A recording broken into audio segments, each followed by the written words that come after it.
ইসলাম যদি state religion হয়েই থাকে আমাদের ধর্মে দেওয়া, তাহলে এই সংবিধানে যেখানে 90% মানুষ মুসলমান, সেখানে আমাদের হজরত মোহাম্মদ সাল্লাল্লাহু আলাইহি ওয়াসাল্লামের নাম থাকবে না, এটা আমি মানসিকভাবে মেনে নিতে পারি না।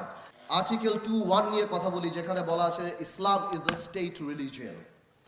আমরা ইসলাম ইজ আ স্টেট রিলিজিয়ন এবং অন্যান্য ধর্ম, হিন্দু, বৌদ্ধ, খ্রিস্টান, তাদেরকে তাদের সিকিউরিটি এবং তারা জানি ইকুয়ালি ধর্ম পালন করতে পারে, এই ব্যাপারে আমাদের ধর্মে বলা আছে, আমাদের কনস্টিটিউশনে বলা আছে আর্টিকেল 2(1). কিন্তু আমি মনে করি গত 20 বছর যাবৎ আধুনিকতার নামে, গ্লোবালাইজেশনের নামে কেন জানি আমাদের ধর্মকে বা কালচারের নামে অ্যাটাক করার একটা প্রবণতা অনেক বেশি বৃদ্ধি পেয়েছে। আমি এটা লক্ষ্য করেছি গণজাগরণ মঞ্চের সেই বিপ্লবের পর থেকে অনেকেই সেই গণজাগরণ মঞ্চের অবস্থানকে প্রেমিস করে, তার উপর ভিত্তি করে আমাদের ধর্ম এবং আমাদের মহানবী সাল্লাল্লাহু আলাইহি ওয়াসাল্লামকে বিভিন্নভাবে কটূক্তি এবং অপমান করার একটা পায়তারা করা আরম্ভ করেছিল। আমি মনে করি ইসলাম যদি স্টেট রিলিজিয়ন হয়েই থাকে আমাদের ধর্মে দেওয়া, তাহলে এই সংবিধানে যেখানে 90% মানুষ মুসলমান, সেখানে আমাদের হজরত মোহাম্মদ সাল্লাল্লাহু আলাইহি ওয়াসাল্লামের নাম থাকবে না, এটা আমি মানসিকভাবে মেনে নিতে পারি না। আমি মনে করি অনেক, আমি জানি অন্য আইনে আছে যে ধর্মীয় অনুভূতিতে আঘাত আনলে 2 বছর কারাদণ্ড, কিন্তু অন্য আইন আবার এও আছে যে জাতির জনক নিয়ে কথা বললে 5 বছর কিংবা 10 বছর কারাদণ্ড।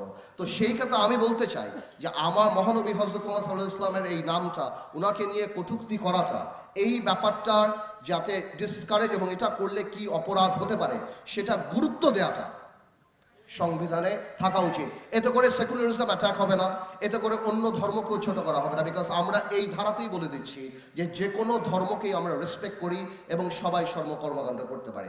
At the same time article 94 যেখানে আমাদের কোর্ট কিভাবে কনস্ট্রাকশন হবে সেগুলি বলা আছে, সেখানে আমি মনে করি মালয়েশিয়ার, ইন্দোনেশিয়ার আদলে যারা ইসলামিক ল দ্বারা পরিচালিত হতে চায়, ফ্যামিলি ম্যাটার্স আর অন্য ম্যাটার্স, সেখানে ইসলামিক লয়ের প্রভিশন থাকা উচিত।